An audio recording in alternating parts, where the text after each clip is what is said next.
Olá, aqui é Silvia Iano do blog Sentidos do Viajar. Nós estamos lendo juntos o livro 30 Dias na Terra dos Salmos, de Charles Dyer, editora Pão Diário. Hoje leremos o capítulo 5, Desamparado por Deus, Salmo 22. Hoje vamos visitar 3 lugares rapidamente. Peço que preste muita atenção porque haverá um teste ao final do nosso passeio. Nossa primeira parada é nas colinas de Golã, no extremo norte de Israel. Leve um casaco, porque a temperatura pode ser um pouco baixa. Dependendo da época do ano, você pode precisar levar um guarda-chuva também. Mas, de pé ao meu lado, na margem desta extinta cratera vulcânica, acho que você pode entender a razão pela qual quis trazê-lo até aqui. O Monte Hermon, o pico mais alto de Israel, eleva-se ao norte com toda a sua glória coberta de neve. Por todos os lados somos rodeados por campos de um profundo tom verde pontilhado com flores roxas, vermelhas e amarelas. Em nosso caminho, rumo ao topo, vemos rebanhos de gado de grande porte bem alimentados pastando na exuberante grama verde. Sei que você gostaria de ficar por aqui, mas precisamos correr para a próxima parada, a chamada Cidadela de Davi, em Jerusalém. Da torre da cidadela, temos uma vista pitoresca da antiga cidade. Lá está o Domo da Rocha, com sua cúpula dourada, com o Monte das Oliveiras bem atrás dele. As construções de calcário branco cintilam ao sol e sentimos a energia vibrante desta cidade incrível. Do lugar onde estamos, vemos mais carros do que vacas, mas os espaços abertos que vemos ainda são verdes. Bem, agora apresse-se para descer os degraus, porque precisamos chegar à nossa última parada antes que o sol se ponha no horizonte. Chegamos a tempo. Peço desculpa pela subida íngreme da colina cheia de pedras. Tome cuidado por onde você caminha. Aquele precipício à sua frente tem centenas de metros de altura antes de chegar ao vale. As colinas estão assumindo um tom marrom dourado à medida que o sol se põe no horizonte a oeste, enfatizando os esboços de todos os cânions escarpados na rocha árida. A única coisa que está faltando nesta vista é o verde.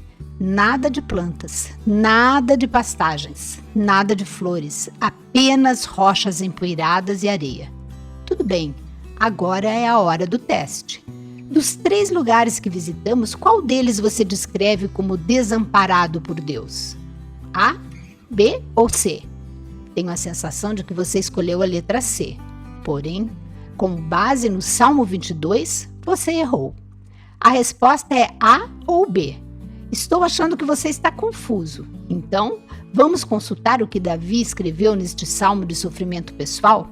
No Salmo 22, Davi clama a Deus por livramento e suas palavras introdutórias estão entre as mais tristes de toda a Bíblia. Deus meu, por que me desamparaste? Falamos sobre um lugar desamparado por Deus, mas Davi aplica tais palavras a uma pessoa. Historicamente, ele está se descrevendo, mas Deus o fez escrever estas palavras de uma maneira que indicassem acontecimentos proféticos associados à vida de Jesus. Na realidade, são as próprias palavras que Jesus clamou durante sua crucificação. Os paralelos entre Davi e Jesus ecoam por todo o Salmo. Ambos se achavam opróbrio dos homens e desprezado do povo. Versículo 6. E talvez na cena mais dramática de todas, Davi anunciou que os seus inimigos traspassaram-lhe as mãos e os pés. Versículo 16. O que Davi sentiu simbolicamente, Jesus de fato experimentou. A morte de Davi era tão certa que seus inimigos já estavam tramando dividir suas posses como despojos de vitória. Repartem entre si as minhas vestes e sobre a minha túnica deitam sortes. Versículo 18. E é claro que isso se cumpriu literalmente pelas mãos dos soldados romanos que supervisionaram a crucificação de Jesus. Todavia, o que tudo isso tem a ver com as colinas de Golã, com Jerusalém ou com o deserto? Na verdade, bastante coisa. Primeiro, Jerusalém foi o lugar onde o ungido de Deus foi desamparado. E em segundo, Davi descreveu seus inimigos como fortes touros de Bazã. Versículo 12. No Antigo Testamento, o nome Bazã é dado à área que hoje chamamos de Colinas de Golã. Apreciamos a beleza de Jerusalém e das colinas de Golã, mas para Davi, pelo menos neste salmo, elas representam lugares associados aos seus perseguidores. Em contraste, o deserto foi o local onde Davi e Jesus encontraram proteção e livramento. No deserto, Deus libertou Davi de Saul e fortaleceu Jesus após o seu encontro com Satanás no deserto.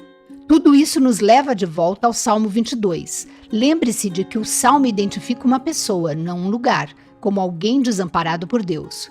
Com relação ao abandono, Jesus sentiu cruz e concretização final do clamor sincero de Davi. Mas como Jesus poderia ser desamparado por Deus? O apóstolo Paulo fornece a resposta em 2 Coríntios. Aquele que não conheceu o pecado, Deus, ele o fez pecado por nós, para que nele fôssemos feitos justiça de Deus. 5:21. Pendurado na cruz, Jesus tornou-se nossa oferta pelos pecados. Ele sofreu o castigo que com razão pertencia a nós. Mas o Salmo 22 termina em triunfo, não em desespero. Davi comparou seus inimigos com touros, versículo 12, leões, versículo 13, cães, versículo 16, e com uma súcia de malfeitores, que lhe transpassaram os pés e as mãos, versículo 16. Depois, porém, na típica maneira hebraica de inverter a ordem, ele clamou a Deus: livra a minha alma da espada e das presas do cão, a minha vida. Salva-me das fauces de leão e dos chifres dos búfalos. Sim, tu me respondes. Versículos 20 e 21. Quando Davi começou esta sincera oração, ele se sentia desamparado por Deus e oprimido por seus inimigos. Porém, seu tempo em oração lhe trouxe uma nova perspectiva, pois não desprezou nem abominou a dor do aflito, nem ocultou dele o rosto, mas o ouviu quando lhe gritou por socorro. Versículo 24. Pela oração, Davi foi capaz de olhar além dos problemas imediatos e de focar na solução prometida por Deus. Uma solução que também se estenderia às futuras gerações. Versículo 30. Caminhando por nossa terra. Que problemas você está enfrentando hoje? Você está tão sobrecarregado a ponto de sentir como se Deus o houvesse desamparado? Caso a resposta seja afirmativa, leia novamente o Salmo 22 e lembre-se de que você não está sozinho. O rei Davi se sentiu da mesma forma. Diminua o ritmo da leitura ao chegar ao versículo 19. Leia o clamor sincero de Davi nos versículos 19 a 21. E então se concentre na confiança do salmista nos versículos 22 a 31. Detenha-se nos dois últimos versículos. Davi anunciou que as futuras gerações hão de vir anunciar a justiça dele. Ao povo que há de nascer contarão que foi ele quem o fez. Essas pessoas que